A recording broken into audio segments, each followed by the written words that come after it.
The following podcast is a part of RadioMisfits.com.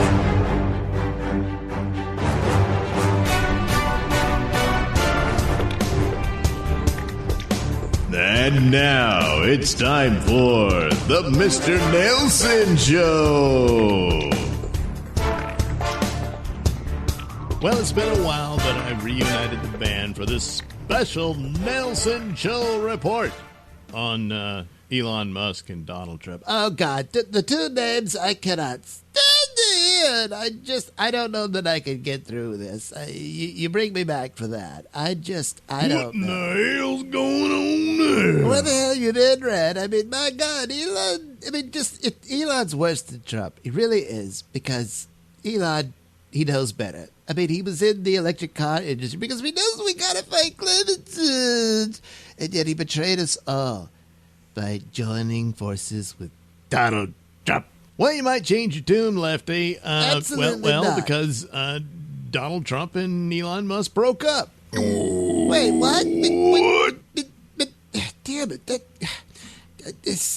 I've been hucking loogies on all the Cybertrucks I passed by. Now you're going to tell me that was all for nothing?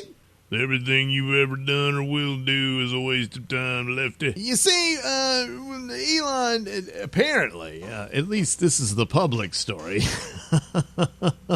he was really upset with the new big, beautiful spending bill that Trump's been touting and Congress is passing and all that stuff. And he was saying, like, all the Doge stuff that he did, which cut over $1 trillion. Well, the spending bill pretty much makes that irrelevant with the massive amount of spending that's included in it. So there was rumblings at the outset. He had already announced he was leaving as head of Doge. It was supposed to be a temporary thing anyway. And he had to get back to his companies because they need leadership and whatnot. So, the narrative more or less made sense. And then all of a sudden this blows up. And getting nasty and back and forth. And then Elon decides he's going to drop a ball. Well, like what? Well, he tweeted, or X'd rather, that the reason Dan Bongino and Kash Patel now believe that Jeffrey Epstein committed suicide and come there on, won't be any more releases about the Epstein files and all that stuff is because, well, Donald Trump is on Epstein's list. No, hell no, no. Well, point number one, it was already well known there was a relationship between Epstein and Donald Trump. The thing of it is, though, Epstein was, getting weird with the female staff at Mar-a-Lago. Trump had him booted out. Now, if Epstein wanted to ruin Trump, if he had the goods on him, he could have.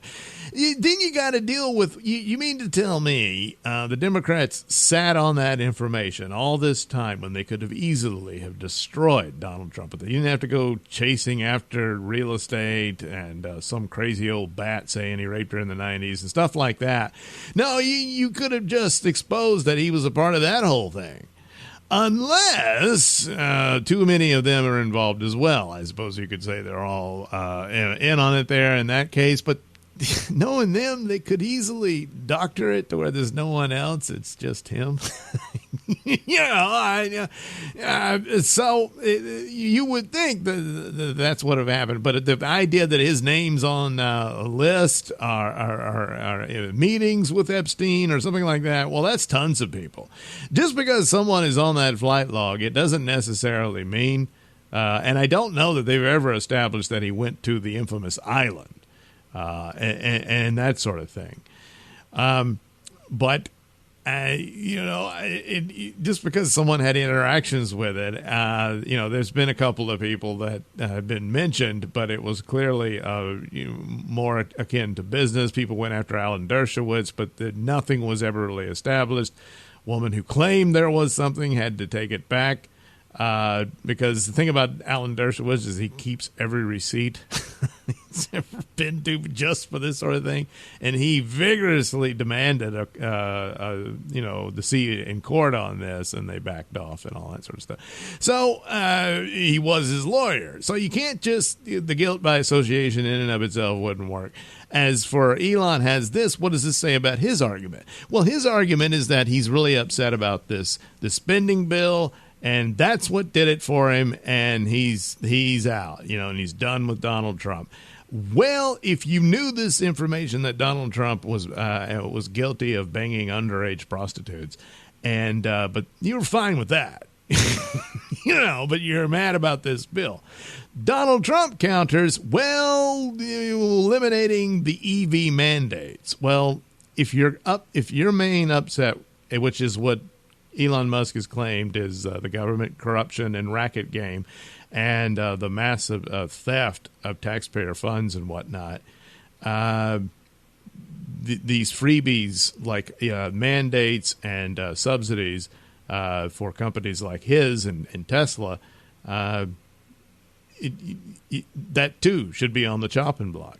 But you're going to, no. All the other giveaways and subsidies and corruption and graft is bad, but not the one for me. That's a problem for what Elon has done here. So it seems you got, two bulls in the pasture locking horns, and only one was president. So, this kind of thing. And felt that he was insulted, and now he's saying the only reason Trump won was because of him. He was a major boost for it. He didn't endorse Trump until Trump was nearly murdered. And certainly probably the biggest thing he did for the right was buy Twitter, because that opened the floor, and the left didn't control it anymore. And it was a massive difference. But that's overall. Of course, Trump benefits from that, even though he's not on it. But nevertheless, the argument doesn't really hold up for him enough here, especially when you have that blatant thing that his giveaways were endangered, and he felt that Trump owed him or whatever. Well, that's at the heart of corruption in government, of favors outweighing law and the interests of the electorate, the voters, the citizens. So it's a shame it comes to this, but the only real explanation for it is, his Asperger's and whatnot. There's a price to pay for genius, and the accomplishments of him is unquestionable. But for this to blow up like that is unfortunate and sad. But it is interesting with all the torching of Teslas and whatnot. I guess that'll stop now because he's going to be shitting on Trump, probably ad nauseum. So there you go, Lefty. I guess you have to change your opinion now. Oh, you think I'm not flaky? Oh, yeah. My beliefs and advice as strong as ever. Elon's got a long way to go to make up for the damage he's done. And, if he should fund operations, like some that have been massively defunded recently, that could be a great step in the right direction, and to stop this horrible wave of maggots. And, then we'll see. And we'll talk. So no more vandalizing, Teslas? I did not participate in that. All I did was, spit some loogies on it. Oh, my God. Goddamn, you're a nut, but then no surprise there. Oh, my God. Listen, all right. If I may, I could go into depth on this. So... This is a Nailsin News Bulletin. After fondling Ferret, suspect stole weasel. Police are searching for the Florida man who stuffed a $650 ferret into the front of his shorts and smuggled the purloined weasel out of a Petland store. The ferret heist, cops say, occurred Tuesday afternoon in Jacksonville. So, look at this kid. No, he's not well endowed. That's this little guy. Help! Oh, jeez. It's Richard Gere all over again.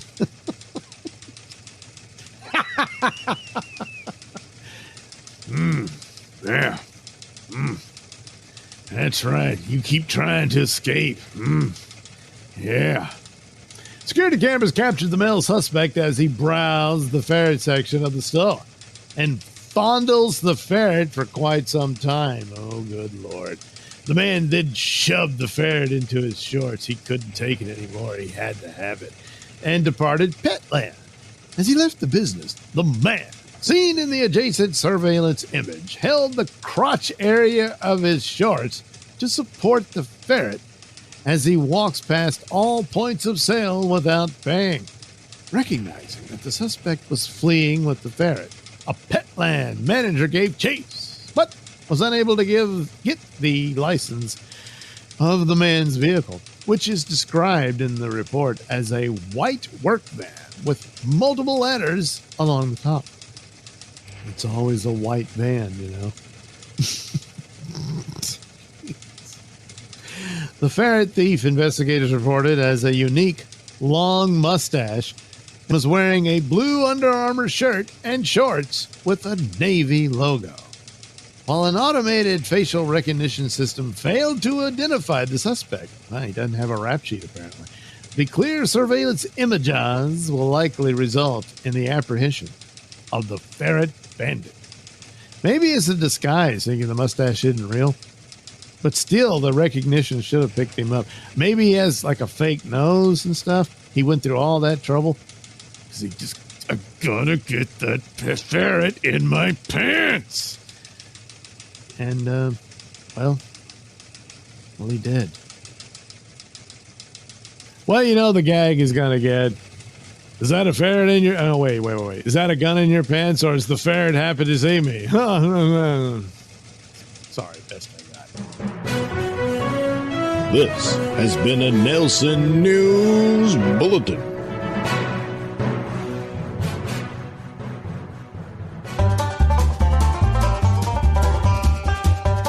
You're listening to the Mr. Nailsin Show here on RadioMisfits.com. Down! Oh, what the hell? Ah, I see you've got a large sack. I'll take that if you don't mind. No, keep your hands off. Come on. No, let me go. You. Now, here we go. I'll take the sack. Let me go, I said. Nothing doing. We're going back to the cave. There's a new brand of law in town. Levy's Law. Once again, we find our heroes, Detectives Bob Levy and Joe Conti, accompanied by Officer John Kinsel, at yet another scene of homicide. What do we got here, Joe? Appears the victim here was impaled on his bedpost through his rectum. Wow. Looks like he suffered internal injuries from the rupturing of his intestines. His hemorrhoids must have really itched. This whole scene is bust-a-gut funny. Kinsel, I swear to God, you're unbelievable. Oh, please, Detective Levy. Find the madman who did this to my husband. Are we sure this is a homicide and not, an accidental suicide? What? What are you talking about? Are you sure your husband didn't like having his poo pushed? How dare you? I dare because I care, you fucking whore. Your husband was looking for a 12-incher, and he got a lot more than he bargained for. Oh, you animal. Yeah, you bitch now, but one day you'll beg me to love you like a sock. Hold on a minute, Bob. Looky here in the closet. I found all these weird sex toys and a bunch of knives. Well, that was just his collection. You know what I think, Bob? I think the victim here was really a serial killer, and the murderer was a serial killer of serial killers. Oh man. Joe. What? We're not calling that Dexter actor to come be a consultant on the case. That's not what I was... we could. We're officers of the law, and this is a case. We could call him. We could get in touch with somebody and bring him in. Joe, I've had enough of man crushes for one day. Oh, shut up. You never take me seriously. You're an ass. You're just an ass. Take it outside, Joe. Nobody wants any feces thrown around in the house at the crime scene. You stupid lowland gorilla. I guess all that man crush on that Dexter guy's makes him a bi-curious George. Damn it, Kinsel. You know why you wheeze like that? Because you suck the oxygen out of the room with those bombs. All right, let's wrap up the scene, but make sure you get plenty of pictures, so we can post them later for a few laughs. Will Detective Levy solve the case? Or just seduce the wife? Or both? Will Joe Conti finally get his dream of hanging out with Michael C. Hall? And what about Officer Kinsel? Is he always going to need to paint left and right on his shoes? Tune in next time for Levy's Law.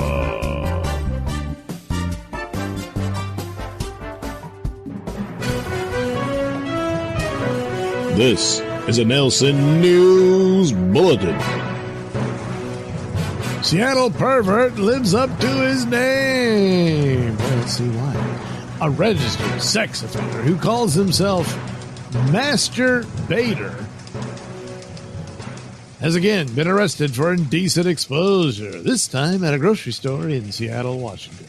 In Seattle, how did anyone notice? Described as a prolific public masturbator by prosecutors, Keenan Pearson, so his name is not Master Bader, 46, was collared earlier this month after being observed by witnesses openly masturbating in front of numerous members of the public, including children.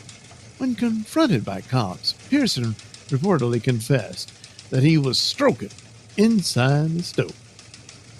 According to a probable cause affidavit, while speaking with officers, he was actively looking at women and saying that they should be in his show and could stroke him. In his show. So you have a show, you wanted them in the show, and for them to stroke you. Okay. Well, there you go. Well, it turns out Pearson's extensive rap sheet includes convictions for assault, voyeurism, burglary, domestic violence, possession of a deadly weapon, well, maybe not that, and multiple convictions for indecent exposure. The state's sex offender registry currently lists Pearson as non-compliant. So he doesn't he doesn't report or inform neighbors, I've been convicted of, a sexual offense and all that stuff. Probably that. Anyway, he's locked up in jail in lieu of $150,000. It's scheduled to be arraigned. Yeah, well, he'll get out. It's Seattle. Don't worry about it. It'll be fine. But,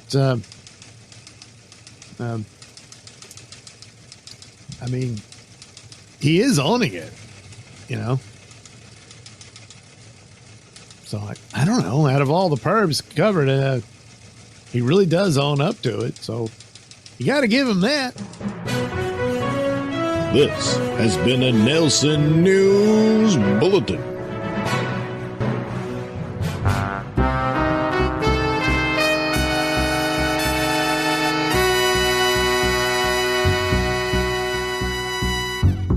Those gas bombs came from outside.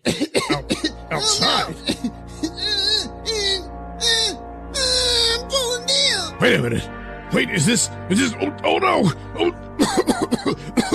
no. Can't move. Almost as if frozen. Oh, this can only be the work of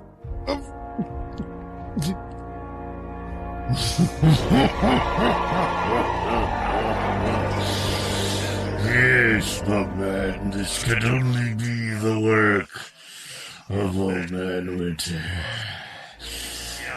For you now find yourself finally in the icy, cold, deathly grip of, Old Man Winter.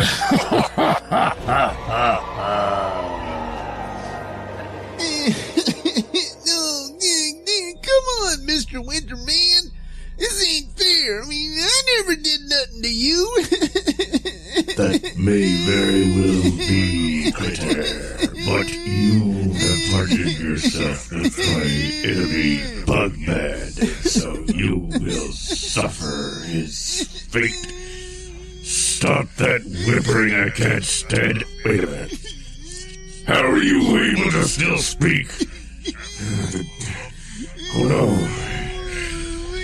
There's too much open air here thanks to the bugmobile smashing windows and whatnot. It's dissipating my paralysis gas. Plus, there's also another gas mingling with it, further diluting it. I must double the dose. It appears you failed, Old Man Winter. That other gas can only be my bug bomb.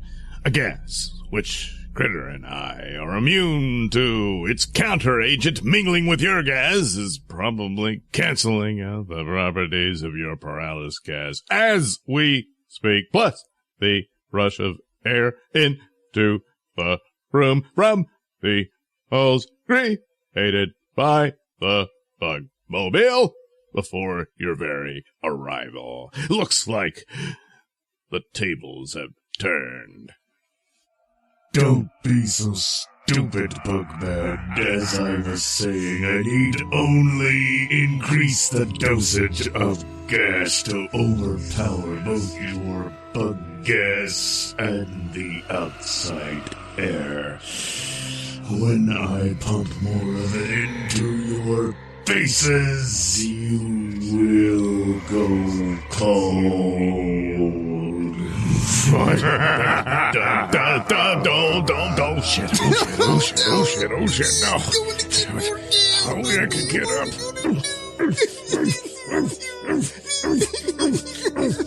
Oh, damn it. Can't move more than a few inches. Can't get to the bugmobile.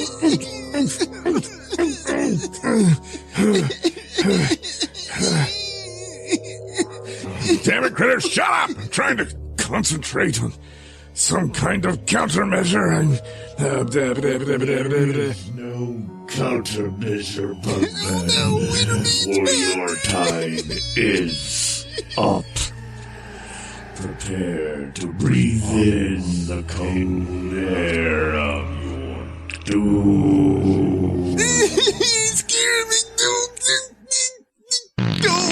Whoa, what the hell? What did you do to Critter? Where did he go? What trickery is this, Bugman? How the hell am I supposed to have done any kind of tricks like that when I'm stuck on the floor thanks to your stupid tuxing, you creepy old bastard? It doesn't matter, Bugman.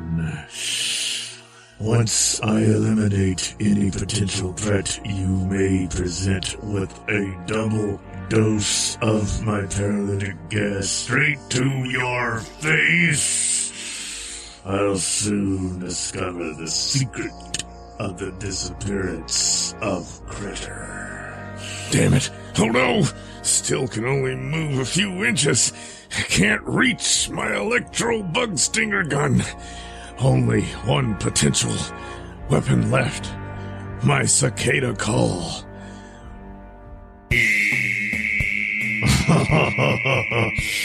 Scream all you wish, Bugman. It'll make little consequence to shut up! I can't stand that noise! No. The sonic reverberations from it, interfering with the cybernetics of my exosuit, must act fast. Oh no!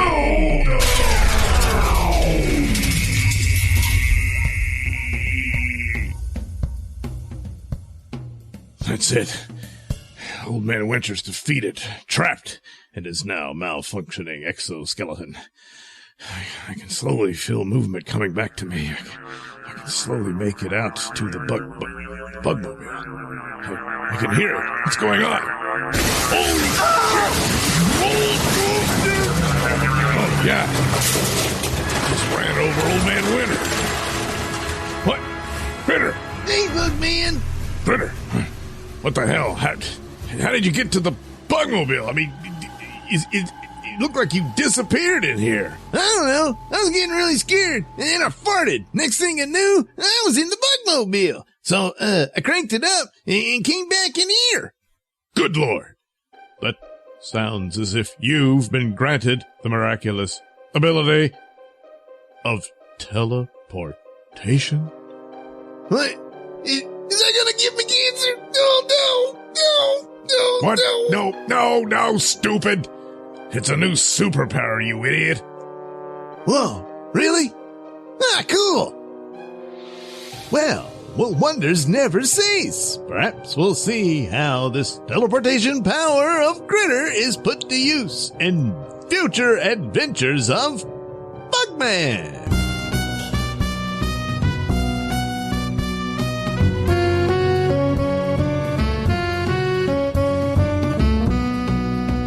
Bugman was written, produced, and performed by me, Douglas Nailsin.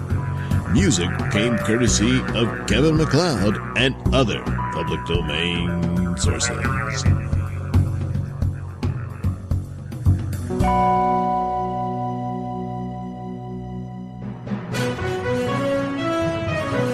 This is a Nailsin News Bulletin. Pool float pervert pleads to felony charges. A man who admitted to actually gratifying himself with pool floats has pled guilty to a months-long burglary spree that netted him dozens of inflatable partners in a deal with Florida prosecutors. Christopher Monin, 41, copped to theft and burglary charges on the eve of his scheduled June 2nd criminal trial in Brevard County.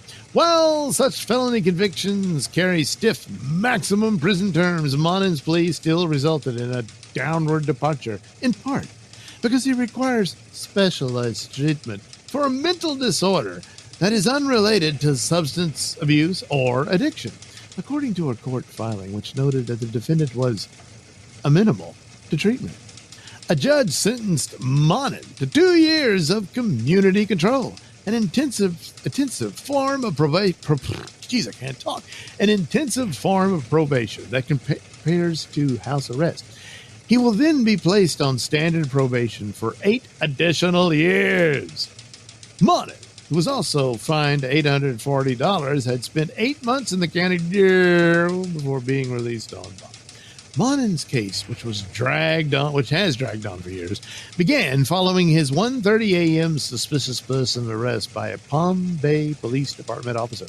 The cop spotted Monin riding a bicycle and carrying a white garbage bag full of what he identified as deflated pool floats.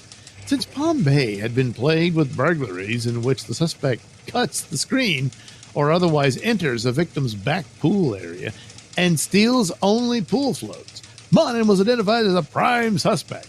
Monin lived in Palm Bay, where police had received more than a dozen separate reports about pool float burglaries. During questioning, Monin reportedly admitted burglarizing several residences and swiping many floats. Monin directed investigators to a vacant house across the street from his Palm Bay residence, where he stored the purloined floats. As detailed in a police report, cops found about 75 pool floats in the house. As detailed in a police report, cops found about... What's it repeating the same sentence for?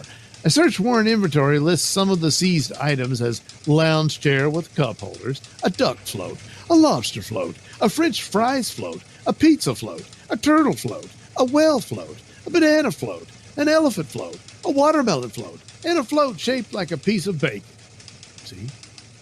He also had stolen a Shaquille O'Neal branded Shaq inflatable lounger.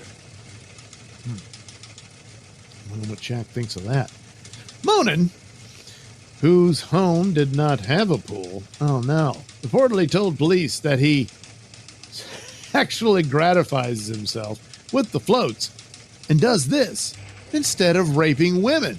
See, he's trying.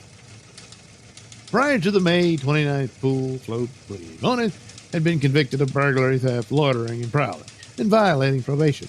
Each of his prior burglary convictions, which date back to 2007 and 2008, involved the theft of pool floats. When he was collared in 2017 for loitering and prowling, he was found with an inflatable raft in his bike basket. You know what they say. Whatever floats your boat. Of course, these weren't his boats. He needed to get his own floaties. This has been a Nailsin News Bulletin.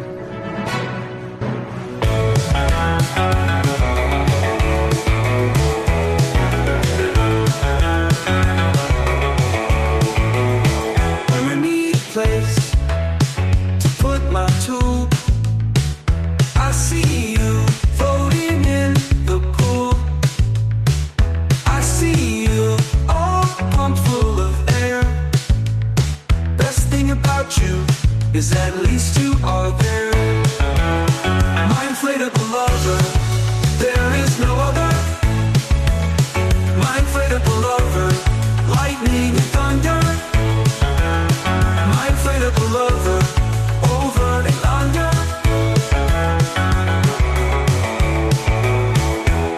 The colors of your plastic sheen, so rude.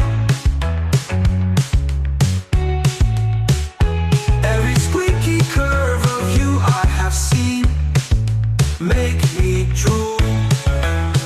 My inflatable lover, there is no other. My inflatable lover, lightning and thunder. My inflatable lover, over and under.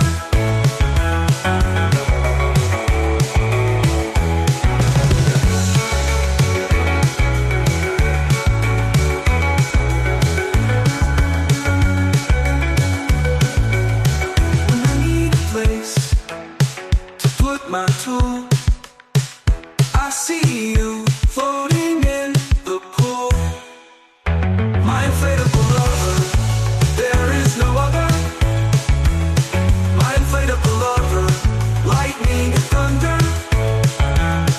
My inflatable lover, over and under. My inflatable lover,